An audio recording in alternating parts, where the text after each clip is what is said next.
नमस्कार, मैं चुनचुन कुमार। स्वागत है झारखंडी हिंदी न्यूज पर। चलिए जानते हैं आज की छोटी बड़ी सभी महत्वपूर्ण खबरों को।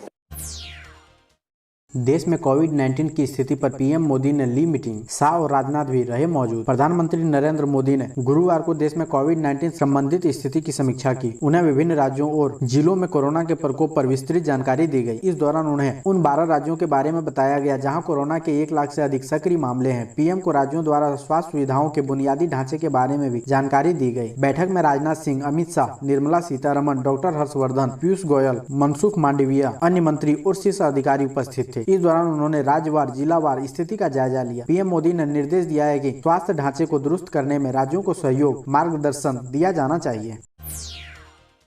शिक्षा मंत्री जगन्नाथ महतो के भाई वासुदेव की कोरोना से मौत, मेडिका में थे भर्ती। झारखंड के शिक्षा मंत्री जगन्नाथ महतो के भाई वासुदेव महतो का गुरुवार को रांची स्थित मेडिका अस्पताल में कोरोना से निधन हो गया। वासुदेव महतो चंद्रपुरा प्रखंड के तारमी पंचायत के मुखिया थे। 16 अप्रैल को कोरोना संक्रमित होने के बाद उन्हें इलाज के लिए बोकारो सदर अस्पताल में भर्ती कराया गया था। कुछ दिन बाद सांस लेने में तकलीफ होने पर वहाँ से बोकारो जनरल रेफर कर दिया गया था, जहाँ इलाज के बाद कोरोना जाँच कराए जाने पर 23 अप्रैल को रिपोर्ट नेगेटिव आई थी। पुनः तबियत अधिक खराब हो जाने पर उन्हें बोकारो जनरल अस्पताल से रांची स्थित मेडिका अस्पताल रेफर कर दिया गया था, जहां पर चिकित्सकों ने जांच करने के बाद कहा था कि स्थिति ठीक है, इसलिए अस्पताल में एडमिट करने की जरूरत नहीं है। वासुदेव महतो रांची स्थित विधानसभा आवास में रहकर इलाज करा रहे थे। बुधवार की दोपहर अचानक तबियत बिगड़ने पर स्वजन उन्हें आनंद फानन में मेडिका ले गए, जहाँ स्थिति बिगड़ती देख उन्हें वेंटिलेटर पर डाला गया। बुधवार को इलाज के क्रम में उनकी मौत हो गई। मौतों की मौत की खबर मिलते ही बोकारो जिले के चंद्रपुरा प्रखंड में शोक की लहर दौड़ गई।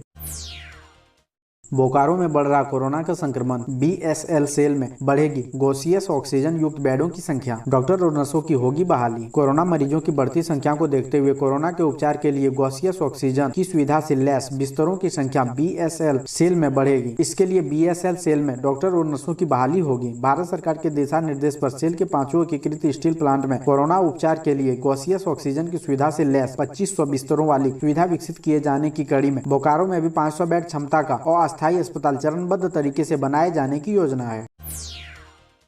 झारखंड के सभी पत्रकारों को लगेगा टीका, सीएम हेमंत सोरेन ने स्वास्थ्य विभाग के अपर मुख्य सचिव को दिए निर्देश। झारखंड की हेमंत सोरेन सरकार के पत्रकारों को प्राथमिकता के तौर पर कोरोना वैक्सीन अभियान से जोड़ने पर जोर दिया। झारखंड की हेमंत सोरेन सरकार ने पत्रकारों को प्राथमिकता के तौर पर कोरोना वैक्सीन अभियान से जोड़ने पर जोर दिया। इस संबंध में सीएम श्री सोरेन ने स्वास्थ्य विभाग के अपर मुख्य सचिव को निर्देश दिए हैं। उन्होंने कहा कि कोरोना की इस लड़ाई में सभी मिलकर लड़ते हुए जीत हासिल करेंगे। उन्होंने कहा कि कोरोना फिर हारेगा और झारखंड फिर जीतेगा। बता दें कि पिछले काफी दिनों से कोरोना वॉरियर्स के तौर पर राज्य पत्रकारों को भी कोरोना वैक्सीन अभियान से जुड़ने की मांग उठती रही है। लोगों तक हर खबर पहुंचाने में पत्रकारों की अहम भूमिका होती है। इसी को ध्यान में रखकर राज्य के सभी पत्रकारों को कोरोना वैक्सीन लगाने की मांग उठी है। हेमंत सरकार के कई मंत्री भी राज्य के पत्रकारों को कोरोना वैक्सीन अभियान में जोड़ने की मांग कर चुके हैं।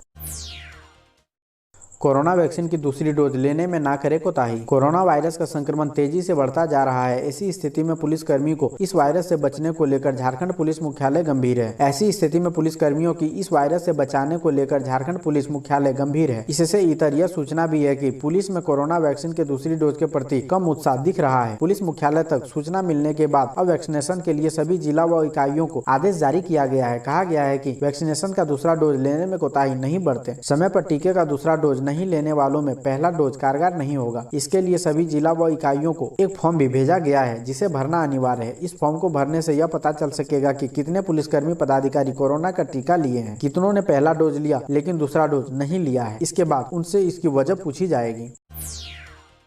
टूटती सांसों को थाम रही एबीवीपी। अखिल भारतीय विद्यार्थी परिषद के कार्यकर्ताओं की ओर से कोविड हेल्पलाइन नंबर जारी किया गया है। इस पर 5 मई को एबीवीपी के प्रदेश कार्यकारिणी सदस्य आशीष सिंह को फोन आया कि शहर के बोड़ो में एक कोविड मरीज को ऑक्सीजन सिलेंडर की आवश्यकता है। तब आशीष ने उनके यहाँ सिलेंडर पहुँचाया। 6 मई को ऑक्सीजन सिलेंडर की आवश्यकता मोहनपुर पंचबा के एक निवासी को पड़ी तो उन्हें भी मुहैया कराया गया। शहर के 8 जरूरतमंदों के बीच कोविड मेडिसिन का वितरण किया गया। एबीवीपी के कार्यकर्ता लगातार 4 सप्ताह से इन सेवा में लगे हुए हैं। जहां जरूरत पड़ रही है वहां अपनी सेवा दे रहे हैं। रांची के रिम्स में 528 बेड की क्षमता वाला कोविड अस्पताल तैयार, सीएम ने किया उद्घाटन। झारखंड के अस्पतालों में कोरोना संक्रमितों को बेड, ऑक्सीजन, वेंटिलेटर और अन्य चिकित्सीय संसाधनों की कमी नहीं हो, इसके लिए राज्य सरकार ने युद्ध स्तर पर प्रयास किए हैं।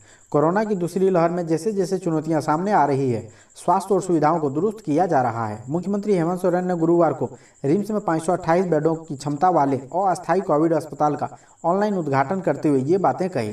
मुख्यमंत्री ने कहा कि सीमित संसाधनों के बीच विभिन्न अस्पतालों में ऑक्सीजन युक्त बेड और वेंटिलेटर समेत अन्य चिकित्सीय संसाधन बढ़ाए जा रहे हैं। इस कड़ी में रिम्स में बने अस्थायी कोविड अस्पताल से मरीजों को फायदा होगा। मुख्यमंत्री ने कहा कि कोरोना के खिलाफ जंग जारी है और आगे भी मजबूती के साथ जारी रहेगी। मास्क नहीं लगाने वालों से शहर में वसूले 2000, जारमुंडी में दी चेतावनी। मिनी लॉकडाउन के बाद भी लोग नियमों का उल्लंघन कर सड़कों पर धड़ल्ले से घूम रहे हैं। ऐसे लोगों पर सख्ती के लिए गुरुवार को दुमका शहर में अभियान चलाकर मास्क नहीं पहनने वालों से 2000 रुपये जुर्माना वसूला गया। वहीं जारमुंडी में चेतावनी देकर छोड़ दिया गया। नगर थाना के सहायक अवर निरीक्षक मुश्ताक आलम ने करीब 3 घंटे तक गांधी मैदान के समीप सघन जाँच। इस दौरान बिना मास्क के बाइक चलाने वालों से 2000 रुपये जुर्माना वसूला गया। वहीं अनदेखी करने वाले वाहन चालकों को चेतावनी दी गई। कोरोना संक्रमण के खिलाफ झारखंड सरकार ने तेज किया अभियान। वैक्सीन के लिए 250 करोड़ मंजूर। कोरोना संक्रमण के तीसरे चरण के संभावित शुरुआत के पहले ही राज्य सरकार की तैयारियां पूरी हो चुकी है और वैक्सीन खरीद के लिए कहीं से पैसे की कोई कमी नहीं और न ही तैयारियों में कोई अड़चन। मुख्यमंत्री ने कैबिनेट से अनुमति की प्रत्याशा में झारखंड अक्षमिता निधि से 250 करोड़ रुपए की निकासी के लिए मंजूरी दे दी है और केंद्र से भी जीएसटी की हिस्सेदारी के तौर पर 1295 करोड़ रुपए राज्य सरकार को मिल चुके हैं। इसके अलावा संक्रमण की रोकथाम के लिए चलाए जा रहे कार्यक्रमों को पूरा करने के लिए केंद्र सरकार ने 227 करोड़ रुपए अलग से दिए हैं। इस प्रकार फिलहाल राज्य सरकार के पास पैसे की कोई कमी नहीं है। स्वास्थ्य विभाग ने भी तैयारियां कर ली है कि जैसे ही वैक्सीन निर्माता कंपनी से टीका पहुंचेगा, युवाओं को युद्ध स्तर पर इसका लाभ दिया जाएगा। क्या पूरे देश में लगेगा लॉकडाउन? केंद्र सरकार ने दिया ये जवाब। देश में बढ़ रहे कोरोना केस और हजारों मरीजों की मौत के बीच सबसे बड़ा सवाल यही बना हुआ है कि क्या केंद्र सरकार पूरे देश में लॉकडाउन लगाएगी। नीति आयोग के सदस्य डॉक्टर वीके पॉल से बुधवार को जब यह सवाल पूछा गया तो उन्होंने खुलकर जवाब दिया। उन्होंने कहा कि केंद्र सरकार संक्रमण की चेन तोड़ने के लिए राज्य सरकारों को प्रतिबंध को लेकर दिशा निर्देश दे चुकी है। उन्होंने यह भी कहा है कि यदि भविष्य में कुछ और करने की जरूरत पड़ती है तो उसको लेकर हमेशा चर्चा की जाएगी। झारखंड की 40,000 सहिया को सरकार का तोहफा, 6 माह तक मिलेगी 1000 अतिरिक्त प्रोत्साहन राशि। अपनी जान जोखिम में डालकर कोरोना नियंत्रण से संबंधित विभिन्न कार्य कर रही राज्य की लगभग 40,000 सहिया को झारखंड सरकार इस बार भी विशेष प्रोत्साहन राशि देगी। कोरोना नियंत्रण में लगी सहिया को अन्य कार्यक्रमों में मिलने वाली प्रोत्साहन राशि के अलावा 1000 रुपये अतिरिक्त प्रोत्साहन राशि मिलेगी। केंद्र की स्वीकृति के बाद इस संबंध में सभी उपायुक्तों व सिविल सर्जनों को निर्देश जारी कर दिए गए हैं। केंद्रीय स्वास्थ्य मंत्रालय ने कोरोना नियंत्रण के विभिन्न कार्यों में लगाई गई सहिया को अप्रैल से सितंबर माह तक 1000 रुपये इंसेंटिव देने को कहा गया है। इसी तरह आशा फैसिलिटेटर को भी 500 रुपये अतिरिक्त प्रोत्साहन राशि मिलेगी। कोरोना काल में मदद को आगे आ रही सामाजिक संस्थाएं जरूरतमंद लोगों को दे रहे खाने की सामग्री। कोरोना वायरस के संक्रमण के बीच विभिन्न सामाजिक संस्थाएं लोगों की मदद के लिए आगे आ रही है। लोगों के बीच खाने पीने की सामग्री को लेकर मास्क, सैनिटाइजर और दवाओं का वितरण किया जा रहा है। गुरुवार को रांची शहर के विभिन्न क्षेत्र में जरूरतमंद लोगों के बीच LWPL फाउंडेशन की तरफ से खाना खिलाने का काम किया गया। रिम्स परिसर बेरियातू में LWPL फाउंडेशन के सदस्यों के द्वारा जरूरतमंदों के बीच मास्क, खाना और फलों का वितरण किया गया।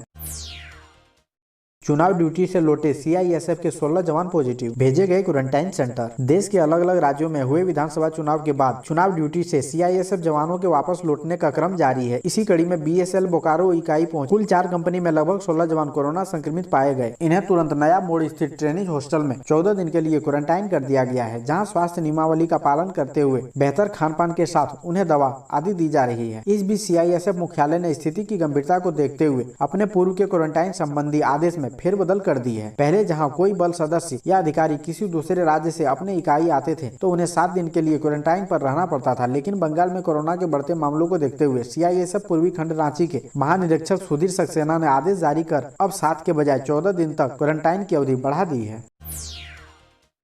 पलामू में कोरोना मरीज की मौत के बाद जमकर हंगामा, डॉक्टर को पीटा, कपड़े फाड़े। पलामू प्रखंड मुख्यालय मेदिनी नगर स्थित मेदिनी राय मेडिकल कॉलेज अस्पताल के GNM कॉलेज स्थित कोविड वार्ड में गुरुवार को कोरोना संक्रमित की मौत के बाद स्वजनों ने जमकर हंगामा किया। ड्यूटी कर रहे सामुदायिक स्वास्थ्य पदाधिकारी CHO रेखा तिर्की की पिटाई कर दी। घटना के बाद चिकित्सक व स्वास्थ्य कर्मियों ने हंगामा शुरू कर दिया। सामुदायिक स्वास्थ्य पदाधिकारी कश्मीर एक्का, शांतनु, अशोक मीना, अभिनव कुमार, पिंटू कुमार, स्नेही सालखो आदि जेलता स्थित सिविल सर्जन कार्यालय परिसर में धरना पर बैठ गए। चिकित्सक के कपड़े भी फाड़ने के आरोप लगाए गए हैं। बाद में पलामू के DDC DC Shekhar Jamuar, SDO Rajesh Kumar Saha, प्रभारी civil surgeon doctor Anil Kumar Srivastava, प्रभारी अधीक्षक डॉक्टर डीके झा, शहर थाना प्रभारी अरुण कुमार माथा व डॉक्टर आर.के. रंजन आदि पहुंचे। हड़ताल पर बैठे लोगों को कोरोना संक्रमितों के लिए बनाए गए कोविड वार्ड में सुरक्षा कर्मियों की तैनाती बढ़ाने और दोषी पर एफआईआर दर्ज कराने का आश्वासन दिया। इसके बाद हड़ताल खत्म कराई गई।